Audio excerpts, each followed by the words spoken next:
Have a nice day, mga ka-apple of my eyes! So, for this video is my day of time. Kaya naman, anong ini-expect ninyo kundi gagala na naman ang inyong Momshi Apple. Kaya, tara, samahan ninyo ako at itong place na to ay sa Kennedy Town. At sa mga gustong pumunta dito o balak na magpunta dito, ay bababa kayo dito sa MTR Kennedy Town Exit C. And then, dire-diretso lang hanggang, dahil nakikita nyo naman yung tabing dagat, dire-diretso lang. Okay? Dito lang kayo sa my right side. Pwede rin naman sa left side siguro. Kasi ito yung tapat ng MTR kanina. Kaya naman, dito na lang din ako dumaan. At kitang-kita ko naman yung dagat, kaya hindi na ako maliligaw.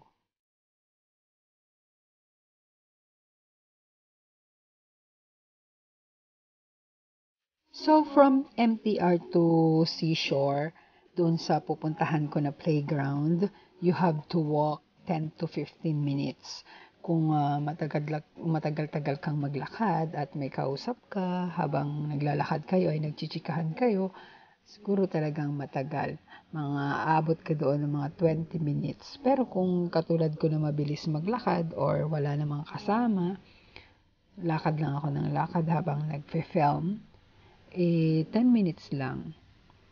Opo, 10 minutes lang kasi medyo mabilis akong maglakad.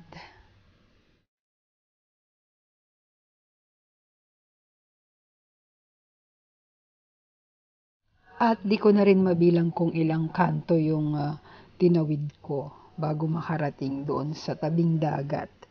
As you can see naman, tawid lang ako ng tawid.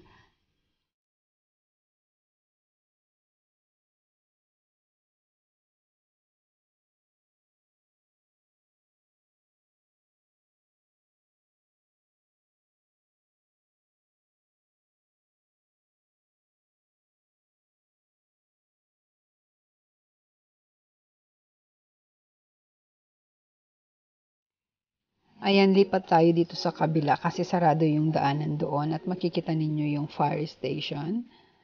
Tapos madadaanan natin yung mga iba't ibang bars at restaurant na fini-feature nila dito sa Kennedy Town na maganda. Kaya lang, gusto ko man i-picture yung mga restaurant at mga bar na yon ay hindi ko magawa kasi nga nag-iisa lang ako. Wala akong kausap.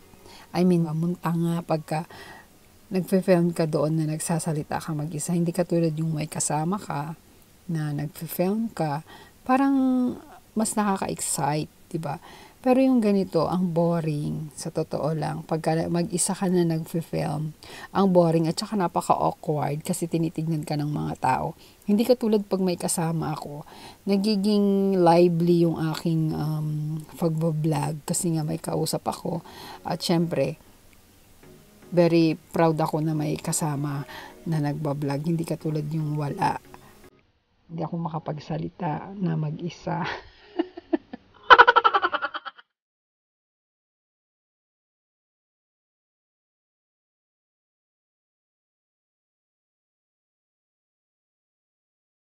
Ayan, medyo malapit-lapit na tayong makarating doon sa my playground. Napakalaki. At maraming kang makikita dyan na mga nagdi-date sa tabing dagat mismo kasi doon sa labas ng pangalan nito. Pantalan ba yun? Sa Tagalog, pantalan talaga. Yes. Diyan sa may bakod na yan, pwede ka palang maupo doon sa labas. Oo, at nakita ko, puros mga may partner. Yung nag-iisang pumunta ka doon. Ay, nako. Mapapasana all ka lang. Kaya pwede ba, wag ka nang pumunta mag-isa doon sa may labas na nakaupo. Kasi wala. Mag-isa ka lang doon. Tapos napapaligiran ka ng mga nagkikising-kising at nag-date doon. Dapat dito ka na lang sa labas. Ganyan. Magnood-nood ka na lang sa mga batang naglalaro. Ay, naku, ang KJ ko. So, ano pa nga ba ang mai-share ko sa inyo kundi pumunta po ako dito para mag-vlog sandali kasi galing ako kinila auntie ko at malapit lang yung place na to sa kanila. Nag-minibus lang ako. Pero actually kung galing ako doon sa amin, yun nga mag-MTR ka dapat. Pero dahil galing ako kanila auntie ay sumakay lang ako ng minibus number 23. And then nakikita ko kasi sa Facebook na maganda yung place na to. Siyempre, alam mo naman, iba talaga pag sa picture kasi. At pag dito ka na, yun, makikita mo na lahat-lahat. Actually, maganda naman. Kaya lang ay wala ka naman ibang ma-feature kundi yung playground lang na yan. Kundi yung mga batang naglalaro. At yan, nasa tabing dagat na yan. Parang maganda lang upo-upo dyan at makikita mo din yung tulay na mahaba doon. Papunta ata yun sa I don't have any idea. So, mahirap naman magsabi kung hindi ko talaga alam. Tapos, malapit lang din pala dyan yung pier sa kabilang side.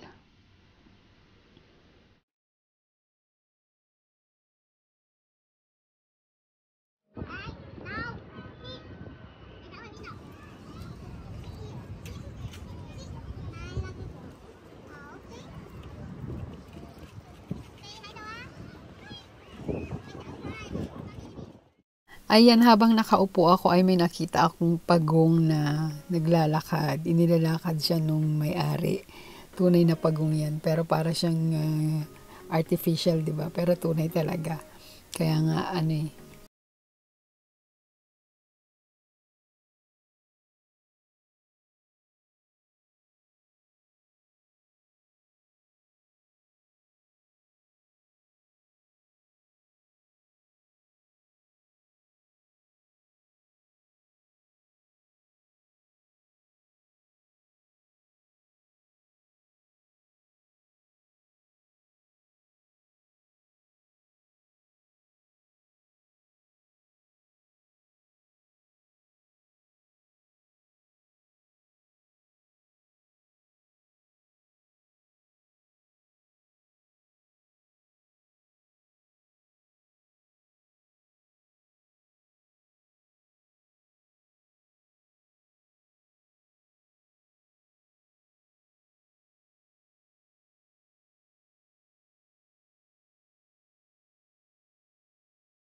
para sa mga animals or sa mga aso, iba't ibang aso. Kaya nakita nyo, karamihan dyan ay mga aso, dala-dala nila yung mga aso nila, tinitignan nila yan, mga dog food ata yung mga yan. Tapos yung iba naman mga accessories para sa mga dogs pa rin. At ayun, pinapakita ko lang sa inyo.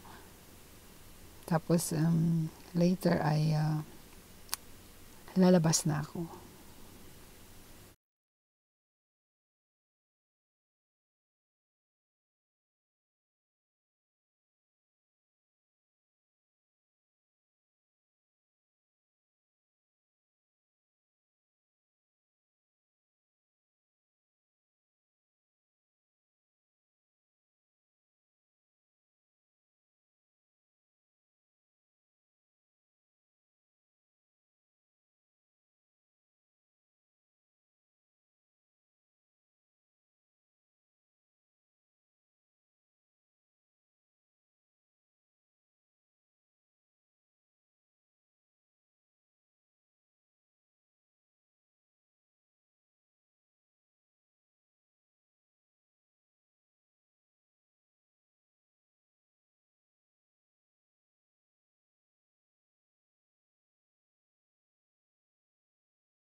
Oh, ayan oh, 'di ba? Nakikita niyo ba yung mga pinapakita ko diyan ng mga nagdi-date? Oh, sabi ko sa inyo eh, marami talagang nagdi-date doon. Siyempre sa may left side lang 'yun, eh. Doon pa sa may right side. Mas marami doon. Kaya lang yung iba nag-alisan na kasi nga medyo makulimlim na. Tsaka magsi-7 na yan eh. Maliwanag pa lang. Pero that time ay makulimlim lang. Hindi maaraw, makulimlim.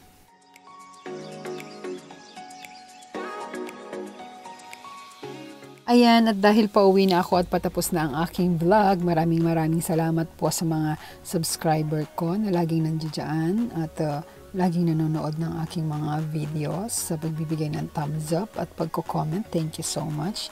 At ganun na rin, nais kong pasalamatan ang lahat ng aking mga teams. Thank you so much guys and God bless you all. And until then, see you soon in my next vlog. Thank you so much for watching. I love you all. God bless you all.